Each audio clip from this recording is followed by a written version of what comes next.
علم میں یہ مرتبہ و مقام، اور پھر ساتھ عدالت اس حد کی.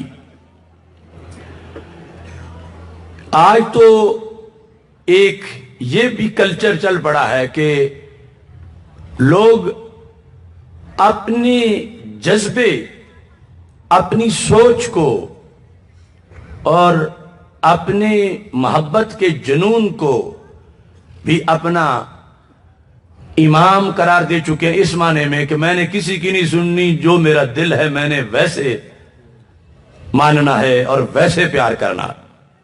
یہ پہلے بات چلی تھی روافض میں. انہوں نے کہا ہم نے علی علی کرنا ہے، ہمیں یہ ملا کیوں روکتے ہیں، ہم نے کوئی حد نہیں ماننی، ہم حد نہیں ماننا، ہم نے پیار کرنا ہے. جبکہ ادھر سرکار نے حد بیان کی تھی اور کہا تھا ان فیک مثلا من عیسیٰ، علی تجھ میں ایک مثال حضرت عیسیٰ علیہ السلام والی ہے، یعنی ایک جھلک، ایک وصف. کیسے؟ فرمایا احبتہ النصارى وابغضتہ الیہود. ان کے بارے میں دو ٹولے جہنم میں گئے اور تیسرا ہی جنتی بنا. ایک ان کا نعرہ تھا پیار، حب عیسیٰ، حب عیسیٰ علیہ السلام. انہوں نے کہا کہ ہم نے حضرت عیسیٰ علیہ السلام سے پیار کرنا ہے، ہم نے کسی کی بات نہیں ماننی، ہماری مرضی ہے، ہم جس طرح انہیں مانیں. تو شریعت نے کہا تھا بہت کچھ مانو مگر اللہ نہ مانو، نہ اللہ کا بیٹا مانو. اور وہ اس کارڈ کو استعمال کرتے ہوئے محبت ہے ہمیں، ہم نے کسی کی بات نہیں مانی، ہمارے نبی ہیں، ہم جیسے چاہے مانیں. تو اللہ نے اس بیس پہ انہیں جہنمی قرار دیا کہ وہ محبت میں رب کی قائم کردہ حد کو پھلانگ گئے اور حضرت عیسیٰ علیہ السلام کو اللہ کا بیٹا کہہ دیا معاذ اللہ. اور دوسری طرف یہود نے کیا کیا؟ انہوں نے بغض کیا، وہ بغض میں مارے گئے. بغض عیسیٰ علیہ السلام کی وجہ سے جہنمی ہو گئے، کیونکہ جو اللہ نے حضرت عیسیٰ علیہ السلام کو سچی شانیں دی تھیں، بغض نے وہ بھی نہ ماننے دیں. اور یہاں تک کہ ہمارے آقا صلی اللہ علیہ وسلم نے فرمایا کہ ان بے حیاؤں نے تو حضرت عیسیٰ علیہ السلام کی امی جان سیدہ مریم رضی اللہ تعالی عنہا پر بھی الزام لگا دیا. اس حد تک پہنچ گئے. تو فرمایا علی تمہارے اندر بھی جھلک ہے حضرت عیسیٰ علیہ السلام والی، شان ہے تمہاری کہ ایک پیغمبر کی یہ جھلک تمہارے اندر موجود ہے. تو پھر حضرت علی فرماتے ہیں پھر میں خود کہتا ہوں یہلک فی اثنان، مجھے میرے نبی پاک نے فرمایا تھا علی تیرے بارے میں دو قسم کے لوگ جہنم جائیں گے، ایک محبت کے نعرے میں، دوسرا بغض کی وجہ سے. محبت کیسی؟ کہ جو غیر شرعی ہو، جو محبت شریعت کی حد نہ مانے. تو کہیں کہ ہم نے علی علی کرنی ہے، یہ کیوں ہمیں کہتے ہیں کہ یہ آیت روک رہی ہے، وہ حدیث روک رہی ہے، ہم انہیں نبیوں سے افضل مانے یا جس سے افضل مانے. معاذ اللہ یہ جس وقت حد کراس کرے کوئی، تو کسی ایک نبی سے بھی غیر نبی کو افضل قرار دیا جائے تو پھر محبت مسترد ہو جاتی ہے، بلکہ کفر ہوتا ہے. اور وہ محبت جو غیر شرعی ہے وہی بندے کے جہنمی ہونے کا باعث بن جاتی ہے. اور دوسری طرف کہا علی رضی اللہ تعالیٰ عنہ نے میرے بغض میں بھی لوگ جہنمی بنیں گے، کہ جو میری سچی شانیں رب نے دی ہیں اس سے بھی ان کے تیور بدل جائیں گے، ان کے میرا نام لینے سے ان کی بتی بجھ جائے گی. تو دو قسم کے لوگ میرے بارے میں ہلاک ہوں گے. تو اس حدیث سے اس وقت صرف اتنا بیان کرنا مقصد ہے کہ شریعت نے ہر کام میں حد رکھی ہے. جب وہ کوئی حد پھلانگتا ہے، کتنے خوبصورت نعرے کی آڑ میں، اب حب عیسیٰ علیہ السلام کو چھوٹا نعرہ تھا کہ رب کے عظیم پیغمبر کی محبت کا نعرہ ہے، لیکن جب آگے اللہ کی بنائی ہوئی حد نہیں مانی تو وہی جہنم جانے کا باعث بنا. تو ایسے ہی حضرت مولا علی رضی اللہ تعالی عنہ کی محبت ہو یا حضرت صدیقت ہو، ان محبتوں میں یا اولیاء کی محبت میں، غوث کتب کی محبت میں درجہ بدرجہ جس وقت کوئی شریعت کی حد پھلانگتا ہے تو اللہ اس کی اس محبت کو مسترد کرتا ہے، بلکہ اسی وجہ سے جس کیٹیگری کی وہ غلطی کرتا ہے اسے اس طرح کی سزا بھگتنی پڑتی ہے۔ یہ امام احمد رضا بریلوی کا عدل ہے کہ جنہوں نے فتاوی میں یوں چلے ہیں جیسے صراط مستقیم پل صراط پہ چلتے ہیں۔ سائل نے مسئلہ تو کوئی اور پوچھا تھا، لیکن اس مسئلے میں ہمارے آقا صلی اللہ علیہ وسلم کے لقب لکھتے ہوئے اکرم الاکرمین لکھ دیا، اکرم الاکرمین۔ اب آج تو یہ تاثر پھیلایا گیا کہ یہ جو بریلوی ہیں یہ اپنے نبی کو اللہ والی شانیں دیتے رہتے ہیں اور یہ غلو کرتے ہیں، اور جو شان رب کی ہے وہ اپنے نبی کی بیان کر دیتے ہیں۔ تو اعلی حضرت فاضل بریلوی سے سوال کچھ اور کیا گیا تھا، لیکن ضمناً یہ بھی ذکر تھا اسی سوال میں، تو آپ نے فرمایا اکرم الاکرمین یہ رسول پاک صلی اللہ علیہ وسلم کا لقب نہیں، یہ رب العالمین کا لقب ہے۔ آپ کے نام کے ساتھ اکرم الاکرمین نہ کہو، آپ کو اکرم الاولین والآخرین کہو۔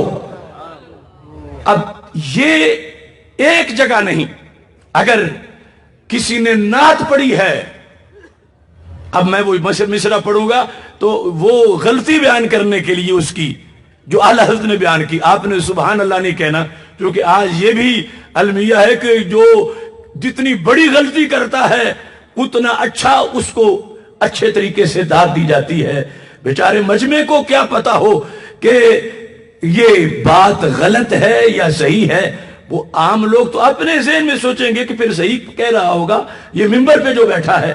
اس واسطے میں لفظ بولتا ہوں سمجھانے کے لیے کہ شاعر نے نعت میں یہ کہہ دیا، محمد نے خدائی کی، خدا نے مصطفیٰ کی، کوئی سمجھے تو کیا سمجھے، کوئی جانے تو کیا جانے۔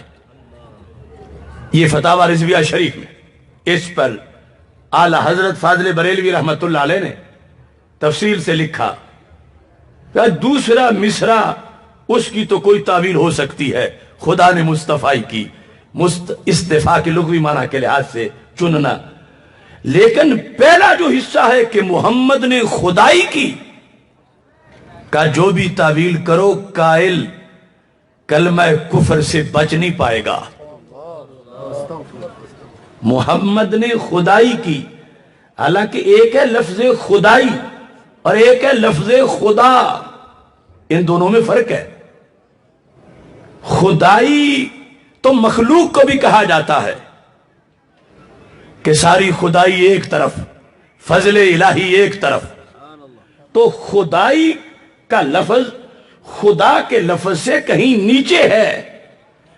آج تو کچھ ان پڑھ تو کیا پڑھے ہوئے بھی معاذ اللہ خدا بنے بیٹھے ہیں، اور فیض آباد میں انہیں خدا کہا گیا اور وہ آج تک توبہ نہیں کر پائے خدا کے لفظ سے بھی، کہ دو خدا تنظیم میں اگر دو خدا ہوں تو بیڑا غرق ہو جائے گا، لبیک میں دو خدا ہوں تو بیڑا غرق ہو جائے گا۔ اعلی حضرت سے پوچھا گیا کیا حضرت مولا علی کو کوئی خدا کہے اور مانا رہنما کرے کہ یہ میرا حضرت علی کو خدا کہے، تو آپ نے فرمایا وہ کافر ہے۔ پھر فرمایا جو اس کے کفر میں شک کرے وہ بھی کافر ہے۔ اب یہ نہیں، یہ ہے عدل، یہ عدل ہے کہ نہ پیر و مرشد کو خدا کہنا جائز ہے، نہ مولا علی رضی اللہ تعالیٰ عنہ کو خدا کہنا جائز ہے، یہاں تک کہ کہا مخاں اورا خدا۔ ہمارے آقا صلی اللہ علیہ وسلم کی ساری شانیں بیان کرو مگر کبھی بھی ان پر لفظ خدا نہ بولو۔ اور حضرت شیخ عبدالحق محدث دہلوی کا شعر ساتھ ذکر کیا، تو خدا کا لفظ ہے جو اللہ کا ترجمہ ہے، اور اس کا کہ احکام وہی ہیں اطلاق میں جو اللہ کے احکام ہیں، وہ لفظ مولا جیسا نہیں ہے۔ مولا تو اللہ بھی ہے، مولا بندہ بھی ہے، فَإِنَّ اللَّهَ وَمَوْلَاهُ وَجِبْرِيلُ وَصَالِحُ الْمُؤْمِنِينَ، لیکن لفظ خدا اللہ کا ترجمہ ہے۔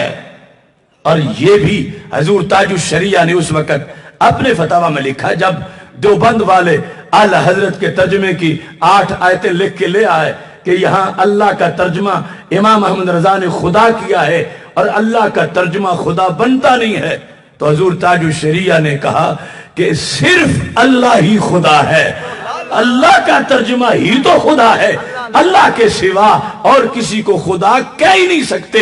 یہ دونوں مترادف الفاظ ہیں۔ تو اب یہ جو میں نعت شریف کا جو کسی نے نعت کہی تھی اس کا جو مصرع پڑھ رہا ہوں، محمد نے خدائی کی۔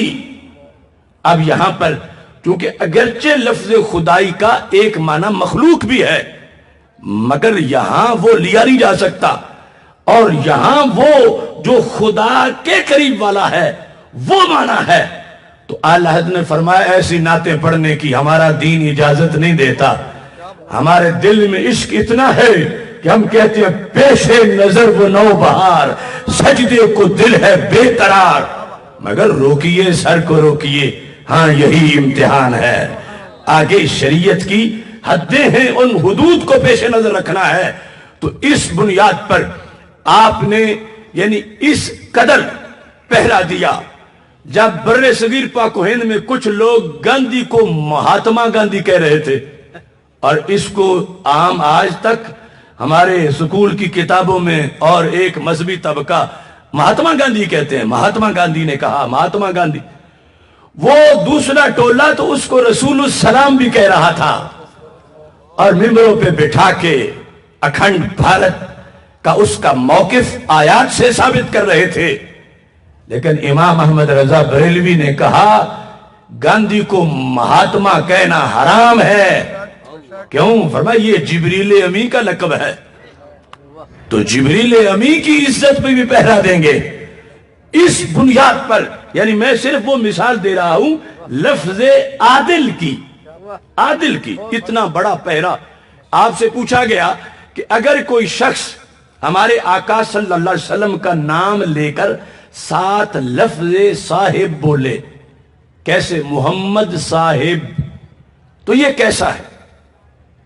اب دیکھو لفظ صاحب ادب کے لیے بولا جاتا کہ صرف خالد نہیں کہا، خالد صاحب کہا۔ یہ پیچھے جو ہمارا مناظرہ وہ کلپ چل رہے تھے، تو میں جس وقت صرف نام لے کے صاحب نہیں بولتا تھا تو وہ کہتے تھے ہمیں تم نے صاحب کیوں نہیں کہا؟ تو صاحب ادب کے لیے بولا جاتا ہے، مگر آداب رسالت کہیں بلند ہیں۔ یعنی عربی زبان سے دین کی جو ٹرانسلیشن اردو میں ہوئی، پہلے فارسی میں، اردو میں، اور اردو سے انگلش میں، ان سب کے اندر جو اصول ادب کے بتائے ہیں وہ امام احمد رضا بریلوی ہیں۔ اب عام تو یہ بات ہی بڑی ہے کہ جب کسی لفظ کے بارے میں پوچھا جائے کہ یہ ہمارے آقا علیہ السلام کے بارے میں بولا جا سکتا ہے، تو اگر وہ لفظ قرآن میں آیا ہو کسی اچھی ذات کے لیے تو ہم کہیں گے اور پھر دلیل کی کیا ضرورت ہے؟ قرآن میں اللہ کو یہ کہا گیا ہے، یا حدیث میں اللہ کو کہا گیا ہے، قرآن میں نبی علیہ السلام کو کہا گیا ہے، تو پر یہ کافی ہے۔ لیکن اعلی حضرت جس معاشرے میں بیٹھے ہیں، قرآن میں بھی دیکھتے ہیں، سنت میں بھی دیکھتے ہیں، پہلی صدیوں میں بھی دیکھتے ہیں، اور ہند کا جو محاورہ ہے وہ بھی دیکھتے ہیں۔ اور اگرچہ باقی ساری جگہ سے لفظ پاس ہو جائے، لیکن جہاں والے بولنا چاہتے ہیں وہاں وہ لفظ اگرچہ ادب کے لیے آتا ہے، مگر وہ ادب جو ہر کسی کا ہے، تو اللہ کہتے ہیں پھر ان کے لیے اس طرح نہ بولو جیسے عام سطح سے انسان کو بھی کہہ دیا جاتا ہے۔ بولنا ہے تو طریقہ اور اختیار کرنا پڑے گا۔ اب لفظ صاحب کے بارے میں فرمایا، لفظ تو ویسے اللہ کے بارے میں بھی سرکار نے بولا ہے، اللہم انت الصاحب فی السفر والخلیفۃ فی الاہل۔ جو سفر کی دعا ہے تو سرکار سے بڑھ کر آداب الوہیت کون جانتا ہے؟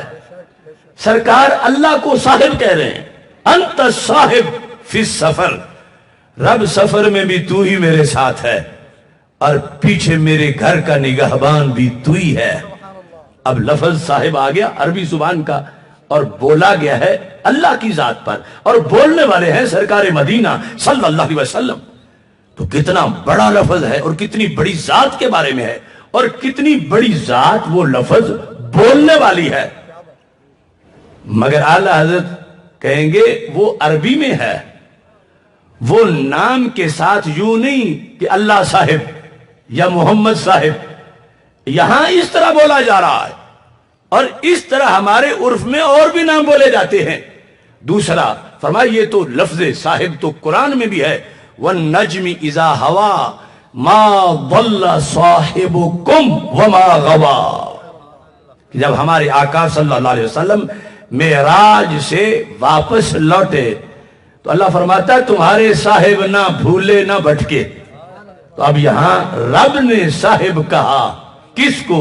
ہمارے نبی علیہ السلام کو۔ اب کتنی بڑی دلیل ہے، اللہ کہہ رہا ہے غالب ثنائے خواجہ بایزداں گذاشتیم کانا ذات پاک بس قدر دان محمد صلی اللہ علیہ وسلم۔ اللہ کو پتا ہے کہ سرکار کی شان کیا ہے، ہم کیسے بیان کر سکتے ہیں، وہی بیان کر سکتا ہے۔ اس نے لفظ صاحب بولا اور وہ قرآن میں ہے۔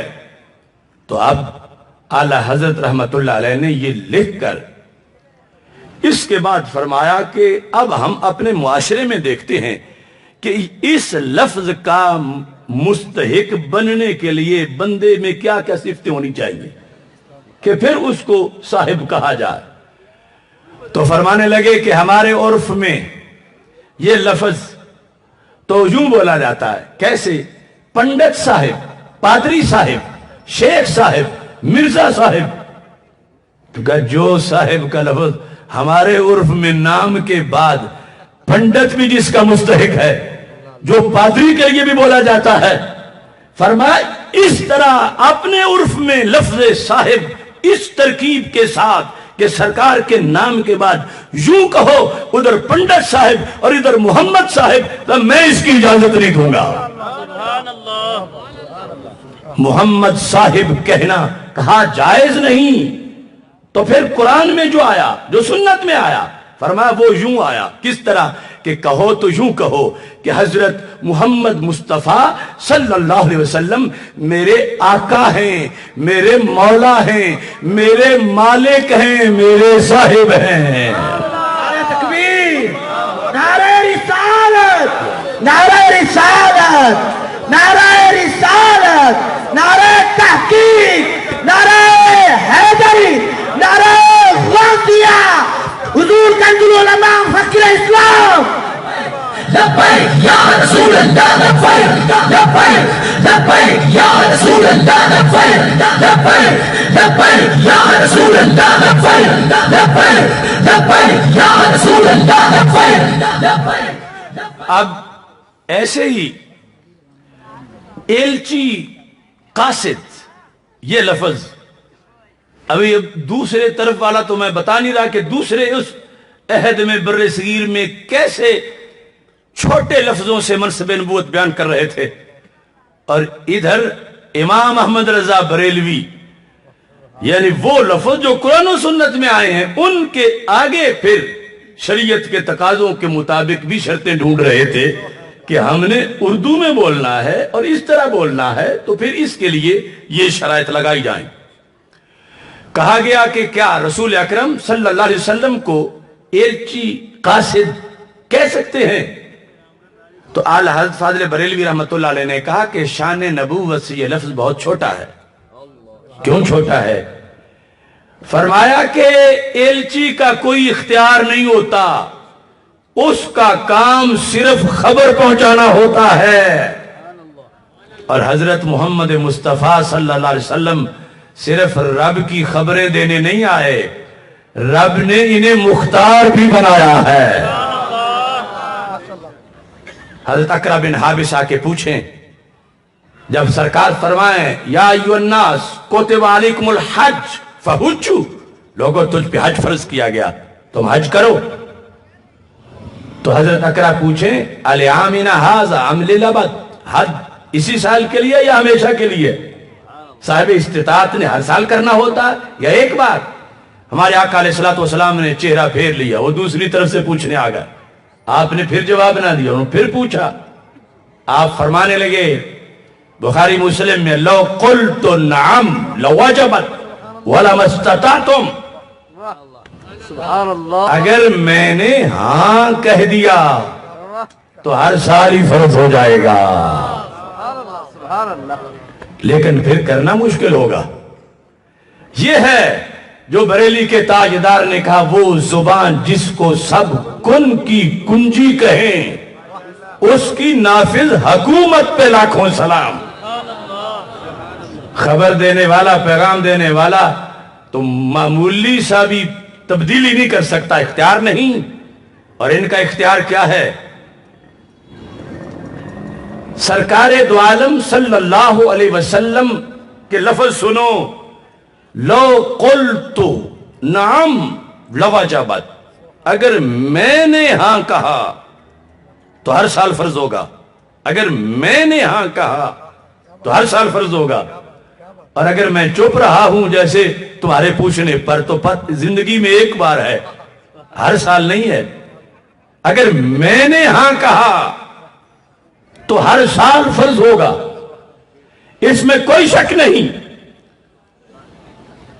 لا اتبع الا ما یوحى الی، برحق ہے سرکار تابع وحی خداوندی ہے، لیکن اسی وحی نے یہ بھی شان دی ہے لو قلت نعم لوجبت، اگر میں نے ہاں کہا تو پھر ہر سال ہی فرض ہو جائے گا۔ اب سمپل سا سوال ہے، میں آپ سے پوچھتا ہوں، اس سے قطع نظر کہ سرکار کیا فرماتے ہیں، اللہ نے کیا طے کیا تھا، رب کا فیصلہ کیا تھا؟ کیا یہ فیصلہ تھا کہ ہر سال فرض کرنا ہے، یا یہ فیصلہ تھا کہ ایک بار فرض کرنا ہے؟ اگر کہو یہ فیصلہ تھا کہ ایک بار فرض کرنا ہے، تو سرکار یہ کیوں کہتے ہیں اگر میں نے نام کہا تو ہر بار فرض ہو جائے گا؟ رب ایک بار فرض کرے، سرکار کہیں لو قلت نعم لوجبت، اگر میں نے ہاں کہا تو ہر سال فرض ہو جائے گا۔ اور دوسری طرف اگر رب نے ہر سال فرض کیا تھا تو سرکار نے رب کی فرضیت کو روک کے اپنی طرف سے ایک سال فرض کیوں کر دیا؟ دو ہی تو آپشن ہیں۔ اللہ کے ہاں کیا حکم تھا طے شدہ جو سرکار نے آگے پہنچانا تھا؟ وہ حکم کیا یہ تھا کہ حج ہر سال فرض ہے، تو پھر سرکار نے ایک بار کیوں فرض کیا؟ اور اگر اللہ کا فیصلہ تھا کہ ایک بار فرض ہے تو سرکار یہ کیوں کہتے ہیں میری اتھارٹی ہے، مرضی ہے، میں بولوں یا نہ بولوں؟ اگر میں نے نام کہا، صرف ایک لفظ، پورا جملہ بھی نہیں، اگر میں نے نام، تم کہتے ہو کہ ہر سال فرض ہے، صرف میں ہاں کہہ دوں تو ہر سال فرض ہو جائے گا۔ تو اللہ کے نزدیک کیا تھا؟ تو صرف یہی جواب ہے، اللہ کے نزدیک یہ تھا محبوب مرضی تمہاری ہے، چاہو تو ایک بار فرض کرو، چاہو تو ہر سال فرض کرو۔ اللہ یا رسول اللہ۔ تو اب اس میں دیکھو کہ رسول اکرم نور مجسم شفیع معظم صلی اللہ علیہ وسلم صرف قاصد نہیں، صرف ارچی نہیں، بلکہ مقام یہ ہے، ایک نہیں کتنے مقامات ہیں۔ میرے آقا صلی اللہ علیہ وسلم ارشاد فرماتے ہیں لولا ان اشق علی امتی لاخرت صلاۃ العشاء الی آخر اللیل، اگر مجھے امت پر مشقت کا خطرہ نہ ہوتا تو میں نماز عشاء کا ٹائم آخر شب کر دیتا۔ کہ رات 2-3 بجے جا کے عشاء پڑھو. یہ پسند مجھے یہ تھا ویسے، لیکن جب میں نے غلاموں کی مشقت کی طرف نگاہ ڈالی کہ دن بھر کام کریں اور رات پھر فرض کے لیے یہ 2 بجے اٹھیں، تو ان کے وہ دن بھر کے دفتر اور دکانیں اور کھیت اور یہ معاملات، یہ ساری چیزیں سرکار نے شفقت کے ترازو میں تول کے یہ دین ہمیں دیا ہے. فرمایا اگر مجھے مشقت کا خطرہ نہ ہوتا تو میں کیا کرتا، میں نماز عشاء کو آخر لیل تک مؤخر کرتا کہ ٹائم اس کا وہ فکس کرتا، لیکن اب میں نے مغرب کا ٹائم ختم ہوتے ہی عشاء کا ساتھ رکھ دیا، اخر تو میں مؤخر کرتا. اب سوال پیدا ہوتا ہے اللہ کا حکم کیا تھا کہ 2 بجے پڑھنی ہے یا مغرب کے فوراً بعد پڑھنی ہے؟ اگر اللہ کا حکم یہ تھا کہ مغرب کے فوراً بعد پڑھنی ہے تو سرکار یہ کیوں فرماتے ہیں میں چاہتا تو میں آخر شب منتقل کر دیتا، اور اگر آخر شب تھا اللہ کا حکم تو پھر یہ مغرب کے فوراً بعد کیوں رکھ دی؟ تو ماننا پڑے گا وہ زبان جس کو سب کن کی کنجی کہے، اس کی نافذ حکومت پہ لاکھوں سلام. تو میں حدیث کا ابھی پہلا حصہ پڑھ رہا ہوں. یحمل ھذا العلم من کل خلف عدولہ، عادل مزاج، عالم دین، سپیشلسٹ. اب یہاں تک تو اس کی قابلیت ہے کہ جو میرٹ پورا کر رہا ہے، آگے اس کے کام ہیں، ڈیوٹی کیا ہے. تو صرف پڑھا ہوا ہونا بھی کافی نہیں، صرف مصنف ہونا سینکڑوں کتابوں کا یہ بھی کافی نہیں، صرف اس کے شاگردوں کی تعداد 20-25 ہزار ہو جانا یہ بھی کافی نہیں. علم کے ساتھ عدل بھی ضروری ہے، عدالت. اس پر پھر آگے یہ ہے کام پہلا کیا ہے، ینفون عنہ تحریف الغالین، نفی کرنا. کام کیا ہے بولو تو صحیح.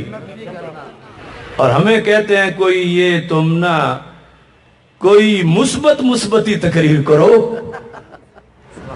جبکہ عالم ربانی کی ڈیوٹی میں پہلے یہ ہے کہ غالی لوگوں کی تحریف کی نفی کر کے بتاؤ یہ دین ہے، اور یہ جو نفی کی ہے یہ دین نہیں ہے. ینفون عنہ، اس دین سے کیا کرتے ہیں، نفی کرتے ہیں. کس چیز کی؟ تحریف الغالین، غالی لوگوں کی تحریف کی. اب زمانہ ہے کہ اس تحریف کو گلی گلی میں دین کہا جا رہا ہے، تو اب آگے عالم ربانی نفی نہ کرے تو بچے کیسے؟ دین کہا جا رہا ہے کہ بھنگڑا دین، میوزک دین، رفس دین، خروج دین، اور یہ آگے چپ سرکار بن کے بیٹھا رہے کہ میں نے تو منفی بات ہی نہیں کرنی، تو پھر کیسے پہرا دے گا؟ ینفون عنہ تحریف الغالین کا، غالی لوگوں کی جو تحریف ہے، دین بدل رہے ہیں. یعنی یہ بتایا کہ یہ فتنہ ہوگا امت میں، اور مقابلے میں میرے وارث بھی ہوں گے، اور جب ادھر سے تحریف ہوگی تو ادھر سے یہ تحریف کا پردہ چاک کریں گے، تحریف کا پردہ چاک کریں گے. یہ ہے امام احمد رضا کا تجدیدی مقام. غالی لوگ بھی پھڑکائے اور منتحل، ان کا بھی حساب مکمل کیا. ینفون عنہ تحریف الغالین وانتحال المبتلین وتأویل الجاہلین. ان تینوں کے مقابلے میں اس نے کھڑے ہونا ہے. اب دیکھو کھڑے ہونا مجدد کے لیے اور مجدد کے کارکنوں کے لیے دلیری کتنی ضروری ہے، تب دین کا حق ادا ہوتا ہے. اندھیرا ہو اور محلے کا سب سے پرہیزگار مانا جانے والا بندہ،